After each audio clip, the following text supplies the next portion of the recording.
1. So when I was younger, about 5, I had an imaginary friend named Ayn. I don't remember her at all except for one experience. But according to my family, she was really mean. Liked pulling pranks that ranged from annoying to dangerous, as well as putting me in harm's way. Of course, my family assumed this was all me except for my mom and somewhat my dad. The pranks started with small stuff. Turning the thermostat up or down, misplacing things, moving stuff. The issue with it was the thermostat switching temps while I wasn't there, where I couldn't reach, misplaced things that were ordinarily in places I couldn't get to, and the moved stuff being too heavy for me, especially since I've been pretty weak my entire life. My grandparents, since a lot of it happened when I visited them, assumed it was me still, and would get on to me, and I would scream and cry about how it was Ayn. I'd get so distressed my dad would have to take me out of the house to de-stress, which, yeah, a lot of kids are like that, but it was to the point I was making myself sick trying to convince him I didn't do it. Eventually it got to the point where knives would be put in dangerous spots, left where my other young cousins could grab, or the stove being left on, or probably one of the most dangerous, pills being suddenly found around the house, which I could, and did, grab and eat. That was definitely the most dangerous event, though. We were staying in an Airbnb, I think, and my parents had essentially made sure everything was safe for me. A 5-year-old who basically had absolutely no self-control and tons of curiosity. They had a gate up going to their room, because my mom was on a lot of meds for health issues. I think my mom was in the bathroom connecting to their room, and I don't know where my dad was, but my mom swears she shut the baby gate after she went in. Somehow, the gate was wide open, and I managed to get in the room and find a pill almost dead center of the room and proceeded to eat it. My parents only found out about it after I bragged to Mom for some reason and proceeded to start throwing up, which was dangerous for me because at the time I was just starting to stop having issues from cyclic. When I told them what the pill looked like, my parents realized they didn't have any that looked remotely like it. For some reason, they didn't take me to the hospital, but the rest of the night watched over me, including seeing me supposedly tell Ayn to stop being mean, no clue why. We had been in the house for a few days before that happened, and I'm pretty sure the dogs were back at our house, plus no one came over, so the fact that the pill was placed almost center of the room and the gate was wide opened when my mom swears she locked it makes no sense. Especially when she didn't even have that type of pill. My mom, who's very spiritual, thought Ayn might have been her late sister who passed when she was a little girl, due to how I described her. Long, coiled brown hair and eyes, pretty pale, and an almost Victorian-esque pink dress, something her mother would have had her sister wear a lot. The only difference is her sister was really sweet, and was probably the nicest of all my aunts and uncles on that side if what my mom says is true. Everything came to an end, though, one night. And I do want to say really quickly that this needs a slight trigger warning for suicide. So one night, I woke up to Ayn sitting on the floor next to my bed. I don't know what time it was, but it was fully dark out and my house was silent. So probably after midnight. I remember it really well. She had a knife in her hand and asked me to join her. It said she was lonely and had no one to play with anymore. She put the knife in front of me and mimed stabbing herself with it.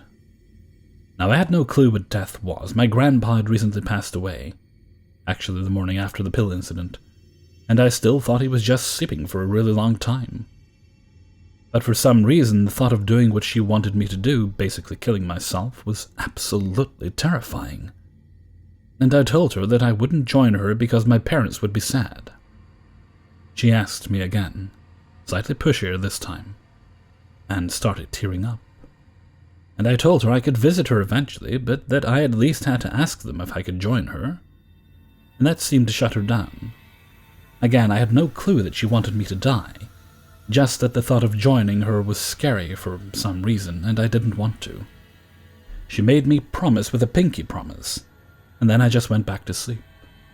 The next morning, one of the knives in our kitchen was missing, but I didn't tell my parents what happened until last year. Now I know that this can be explained by a kid's overactive imagination, and just a bunch of coincidences. But paranormal things have happened to me and my mom our entire lives, and the whole thing freaks me out still, especially the fact that I promised to visit Ian again one day. I don't live in that house anymore. I actually moved out about a few months later for unrelated reasons. But my current home is pretty active most of the time with spirits, including people getting grabbed, things going missing, and hearing stuff. So I can't actually say for sure she's gone. I don't know. I'm curious if anyone else has had similar experiences. 2. This is something that happened to me almost a year ago. I was 17 at the time, and totally not prepared for the terrifying encounter I'd soon be a part of. So, little backstory. A few years ago, me and my family moved from our neighborhood home to a farmhouse in the middle of hay fields and woods to take care of my now past great-grandfather who lived there. Since I was such an imaginative kid and loved being outside, I would spend all day out in the fields and woods, every single day. And I've still done that for all the years I've lived here. To give an idea of the layout of this farmland, our house is in the front hayfield, and there are 2 more behind it with a creek running through, and finally a couple miles of woods behind all that. Keep in mind that these fields are huge, like it's just hundreds-ish of acres. Okay, all the boring crap is done. Now time for scary spoopy hoo-ha.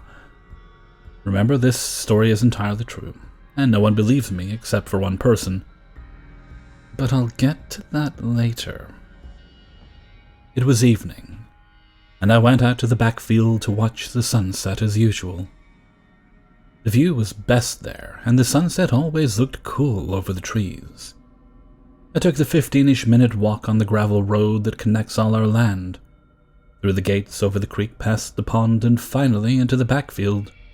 I watched it set over the trees, until I couldn't get a view of it anymore. It was starting to get dark, so I decided to go back home, until I saw something. At the other side of the field, right across from me, I saw what looked like a buck staring right at me.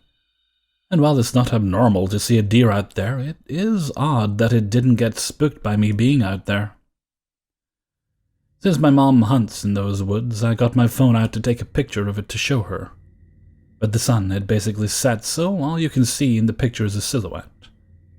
That's when it started getting weird. I looked up from the picture and saw the silhouette change. It got taller, like the deer stood up onto its back legs and just stood there, motionless. Way too long. Feeling uneasy but trying to not get scared, I casually put my phone back in my pocket and start walking home.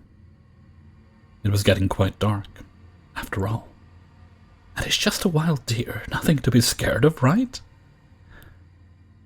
So I turned my back to the deer and began walking. But something felt wrong. It's like I could feel someone staring at me. Or something. I quickly look over my shoulder, but see nothing. It was very dark now, so all I would be able to see is shadow anyway. I saw nothing, until I saw something. A deer. But it was wrong, so wrong. Just saying this out loud is making me uneasy. It was still standing upright, just like it was before I started walking home, but it was running straight towards me. That's when I knew something was wrong. This isn't normal. And I'd better start running. I sprint through the first gate and get onto the gravel road, screaming for someone to help me. My bare feet getting torn up by the sharp rocks I'm running over. Fumbling with my phone as I ran, I called my dad, who was thankfully home. Hello? Someone's chasing me. I don't hesitate to tell him, obviously. Especially since the deer is gaining, about half the distance away it was when I first saw it running. I can hear my dad on the other end of the phone slamming the front door open and running outside. but I can't hear or see the thing behind me. It's black dark out now, and all I see is a shadow getting 50, 40, 30 feet away. I tear through the creek bed as I run through it, finally seeing my house lights in the distance. I scream as loud as I've screamed in my entire life, the breath scratching my lungs as I do so. I'm running uphill now and not stopping once this entire time, and I finally see my dad in front of me, running even faster than I am. He jumps the last gate separating me from my house and starts yelling, "Get away! Get away! Get!" When he finally reaches me, instead of stopping at me, he keeps running past me and keeps yelling. I fall to the ground, barely able to catch my breath, tears streaming down my face. After maybe 20 seconds, my dad kneels next to me. "Did you see it?" I forced out of my trembling lungs. "I don't see anything." Apparently, whatever chased me was afraid of my dad, because once he was in view, it ran away. He is a pastor, so if this was a demonic spirit, it makes complete sense that it left once my dad got to me. Now it's been a year since that happened. I'm made fun of by most people because everyone thinks it was just a sickly deer with rabies or something. Even my parents. But my great-uncle, who is literally an expert on wildlife, says there is no way. He says it was most likely a bear. But a bear hasn't been seen near here for 30 years. And I don't think bears have antlers. 3. My childhood home was built by my own grand-something father, and has stayed in our family since forever. My mother claims that her paternal side of the family were always rather sensitive to paranormal stuff, despite trying hard to hide this. While the entire house was iffy and plain uncomfortable to live in, there was a certain room that no one could bear to stay in. It used to be my grandparents', but they couldn't handle it, and decided that my aunt would sleep there. My aunt wasn't able to either, and ended up sleeping anywhere but her own bedroom. When my own parents took over, I was about 4 years old, and of course they gave me the bedroom. Not that I knew any of this until years later. Doesn't change the fact that I went from sleeping through the night since I was 3 months old to barely being able to sleep at all. I would complain about seeing someone scary and dangerous in my room. I still remember the pure terror I felt every single night going to bed. I couldn't sleep unless I was hidden under the comforter while facing the wall, with a CD drowning out the noise with folktales and Christmas carols playing in the background. After a while, my little brother started sleeping in the same room, due to his being repainted. It lasted for a couple of days before my mother decided that the two of us should sleep in her room while she slept in mine. My father was away for weeks at a time due to work. She told me later on that she decided to do that because my brother woke up screaming. I'm a really heavy sleeper and didn't notice. And the next day she saw bruises and what looked like scratches on his back and around his neck. She slept there that one night, but ended up joining us in her own room after. She apparently woke up unable to breathe during the night. And when she looked up, she saw someone on top of her before she were being choked by them. She really thought she was gonna die, but managed to throw the thing off of her before running out of the room. After that night, nobody ever slept in my bedroom again. Me and my brother were clueless, despite us both being terrified of what resided in my bedroom. Her mom simply pretended that it was nice for me and my brother to share the big bed, while she took over my brother's room. This greatly helped my sleep and general feeling of terror. Despite still feeling scared every night in that house, I never felt scared anywhere else. Neighbors and friends would also tell us that they saw someone in the window of my bedroom, despite none of us being there. None of us were even tall enough to look out of the window. My dad eventually bought me porcelain dolls so they could tell people who asked that it was probably the doll set up on the windowsill. I never knew any of this until later on, but it got to the point that people actually started avoiding walking past our house alone because they thought it was haunted. Me and my brother, and even random kids from primary would talk about it, mention, and interact with people in my home who weren't there. My mom always played it off, but you can't really do much when a random kid is asking you about the old man sitting in the chair, or when your son asks about the old lady who is petting his feet in the morning. Eventually the house burned down. Second house fire we survived. We rebuilt, and my mom had the place exorcised at least 10 times by all sorts of different people, from priests to people who claimed to be clear-sighted, or able to talk to angels, or practitioners of the occult. This was done in secret, of course. When we moved back in, it was better for a while. Personally, I repressed all memories and ideas regarding anything paranormal or scary. I convinced myself I was just afraid of the dark as a kid. I lived a couple of years in ignorant bliss. But then it started again. Little things at first. Hearing someone coming through the front door just to walk up the stairs and look around before leaving again when I was home alone. I thought it was a family member ignoring my greeting, and was mighty insulted until I found out at dinner that no one had been there.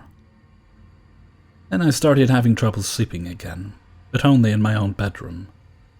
I never had nightmares, but I had trouble calming down enough to fall asleep.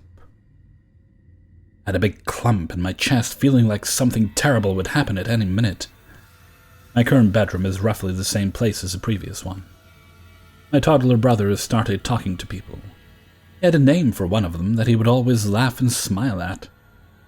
But there was also one which terrified him, and would make him start shaking while staring transfixed and cry about mean and scary. I felt my soul leave my body the first time I held him during this. His eyes would follow movements I couldn't see. Then my cousin came to sleep over with my aunt.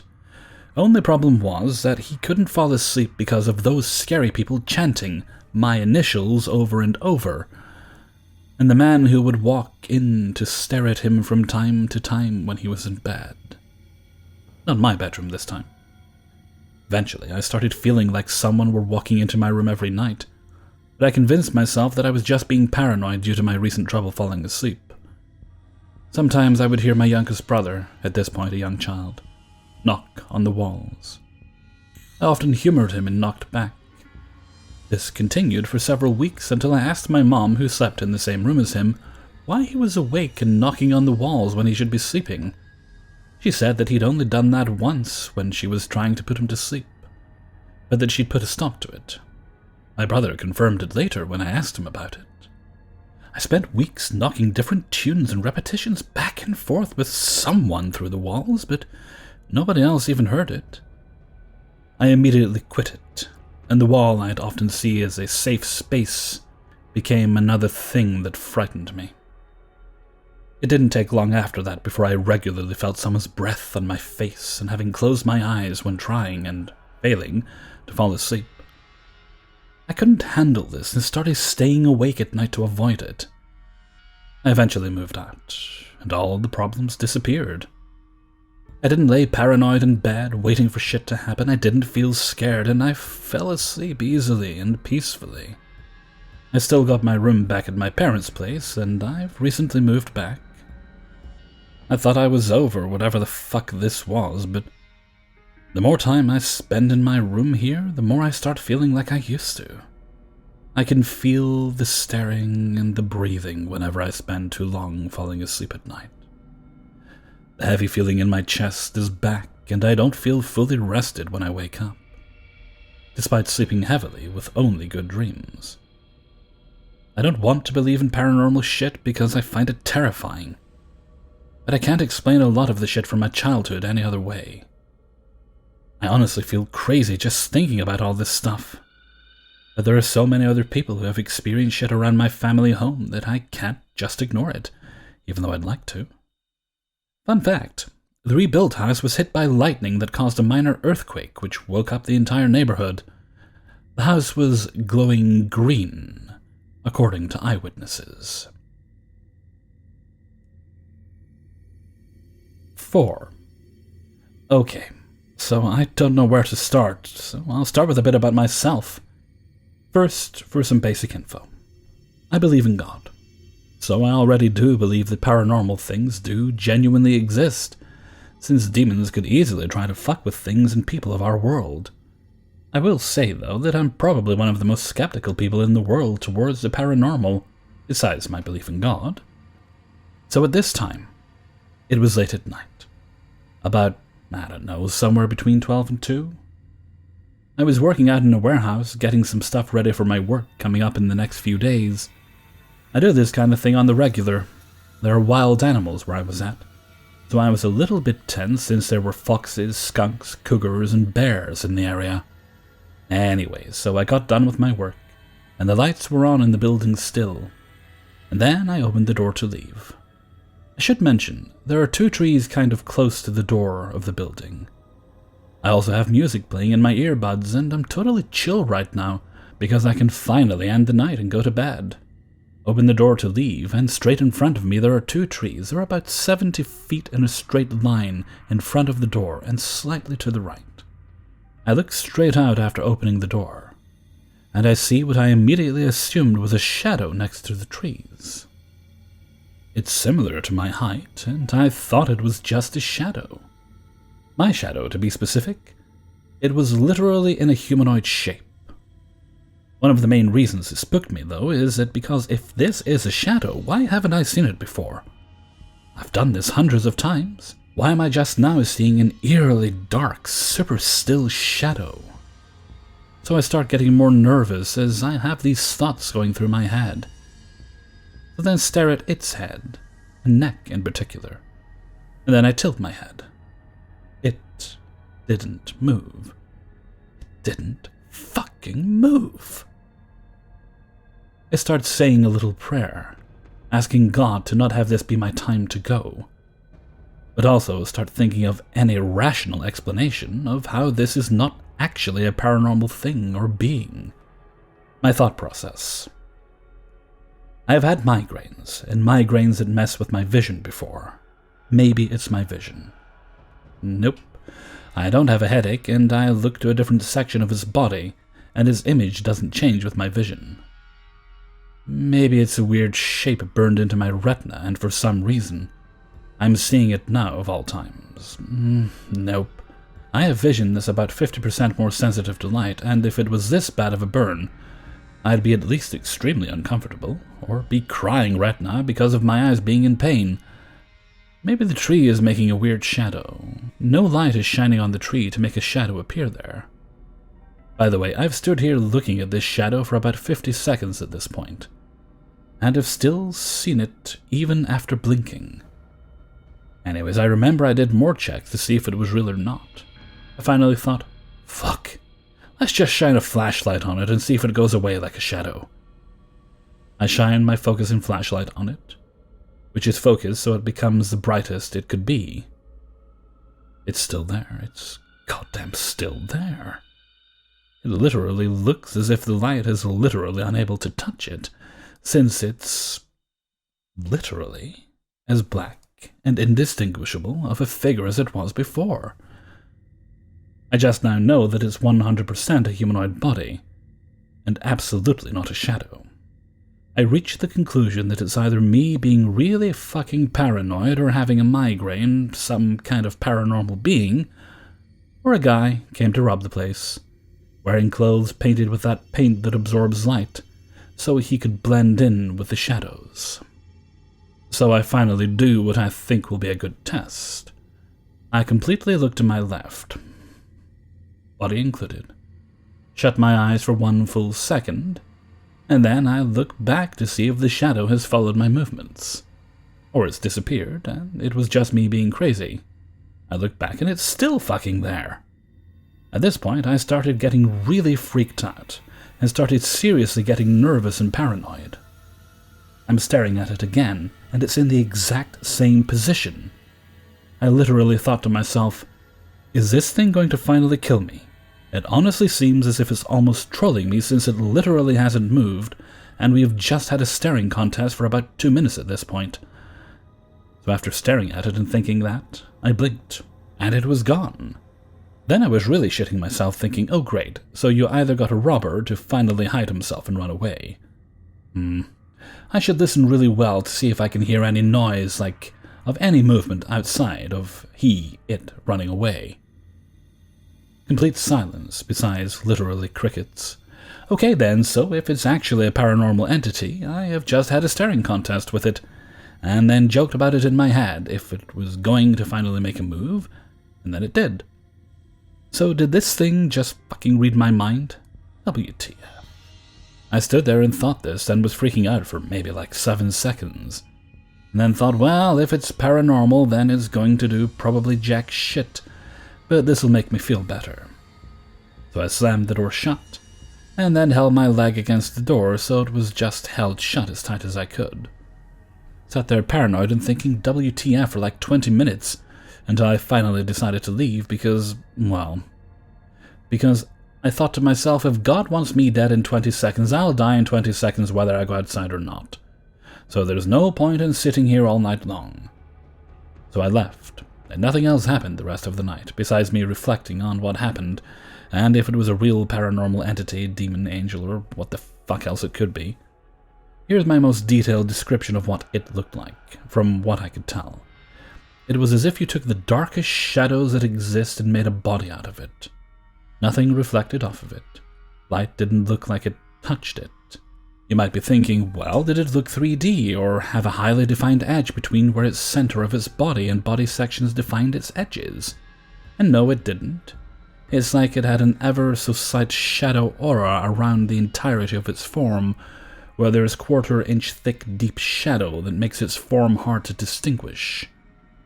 Honestly, kind of like real shadows. Before you ask, did it have eyes? It didn't. While researching about what I encountered, some people have noted something similar, but it always had eyes, and mine didn't. So I'm unsure as to how or if these two are connected. If I had to describe it closest to anything, I'd say take an umbral blot from D&D, make it humanoid, then give it a slight shadow aura so it's hard to tell exactly what shape it is. Also, it didn't appear to be wearing clothes, or at least, if it was skin tight, since nothing on or of its form depicted any kind of cloth dangling or adding thickness to its body. This is the most stereotypical shit to say after someone just essentially claimed the impossible happened to them, and that promises over the internet can be seen as pathetic as paper, but I promise I'm not bullshitting about this. Has anyone had a similar experience to me? Anyone have any thoughts or questions? 5. Some quick background. My family moved into this house in August of 2015, when I was a senior in high school. The house was built in 2006, so not very old. Since we moved into the house, my room has been the guest suite in the basement, while my parents' bedroom is on the second floor, and the kitchen and living room are on the main floor. When you enter the house through the garage, you pass through the basement and go up the stairs to get to the main floor. I don't recall ever noticing anything off when living there in high school or when I came home from college to visit. However, my sophomore year of college, I went on a civic engagement trip to an old mining town in Appalachia. I returned home with a walking stick that has a face hand whittled into it, which was given to me by a strange man there who did his own woodworking. This probably sounds silly, and I never thought there was anything of significance associated with the walking stick, which I've lovingly nicknamed Randy, after the man who made it, until I started having strange dreams about it. In these dreams, the eyes on the walking stick's face glowed red, and it would levitate. From then on, I got what I can only describe as the creeps every time I walked past Randy. That's when I started to notice strange things happening. Keep in mind, at this point, I had moved back home from college. Periodically, when sitting at my vanity doing my makeup, I would catch a blur passing behind me in my reflection. A lot of times, when I laid in bed, I had the undeniable feeling that I was being watched. One time, when I was downstairs with my mom and my boyfriend at the time, I could have sworn that my ex came up behind me and rested his head on my shoulder. I even felt and heard the breath on my neck. Then, moments later, he and my mom walked in the room. No one was there the whole time. My best friend spent the night one time, and she swears to this day that she woke up in the middle of the night and saw a woman standing in the corner of the room. The first time that my current boyfriend stayed the night at my house, I told him the backstory of Randy, and he thought it would be funny to mess with the walking stick. I'm talking hiding it around the room and riding it like a flying broomstick. That night, for the first time in his life, he had horrible sleep paralysis. Could very well be a coincidence. Rest assured that I've told him ever since that's what happens if you bother Randy. Fast forward to more recently. My boyfriend lives with me in the basement apartment. My dog, who has never been one to get up in the middle of the night, has started waking up in the early hours of the morning and aggressively barking and growling at the corner of the room. It's not the sort of bark that he does when he sees a bug or small animal that he wants. It's more a threatened-sounding bark, and he sometimes cowers while he does this. Extremely unusual behavior, but could be written off if it were the only thing happening. Last week, my boyfriend and I were both at work. My parents were at home in the kitchen on a Zoom call with some friends. I receive a text from my mom saying, "Are you guys home or just dropping by?" I had no idea what she was referring to. She said that my boyfriend just came in. I double-checked his location on my Find My Friends, and just as I thought, he was at work. After I told her that there was no chance either of us came home, my dad went downstairs to check out the basement. Nothing was out of place, and all doors and windows were locked. When we got home later that evening, both my parents swore up and down that they heard my boyfriend's voice at the bottom of the stairs saying, "Hello?" in the tone that he always does. But they didn't hear the garage open or any doors. They both heard it so clearly that they paused their Zoom call to respond to him. Additionally, 2 days ago, my dad was in the master bedroom getting ready to meet my mom, who was not home. He heard once again, clear as day, her voice saying, "Ready?" just as she would. He is an extreme skeptic, so to hear him claim that this happened with no clear explanation was pretty shocking. So all that being said, has anyone had any similar experiences to this? Does this sound like a paranormal phenomenon, or just a series of coincidences?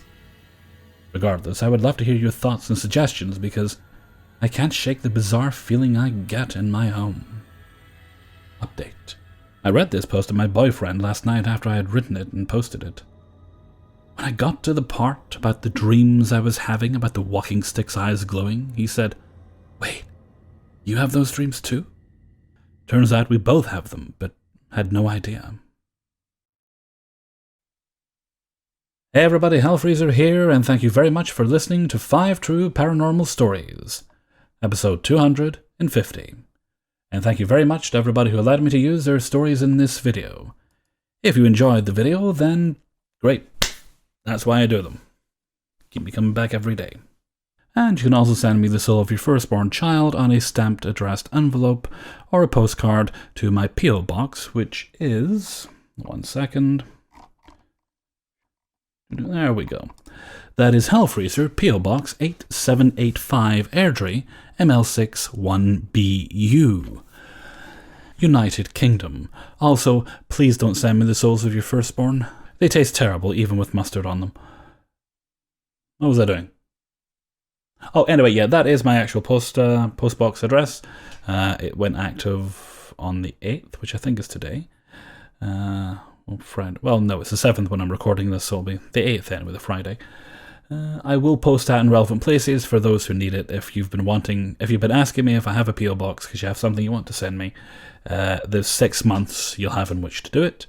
I'm also probably going to be using it myself for the various things I've been wanting to order that I know are going to be delivered by Royal Mail, but won't arrive because I'm never awake when they arrive, or, they never try hard enough. So they can all go there and I can pick them up once a month or whatever. And before we wrap up today, I have a little birthday shout out to do.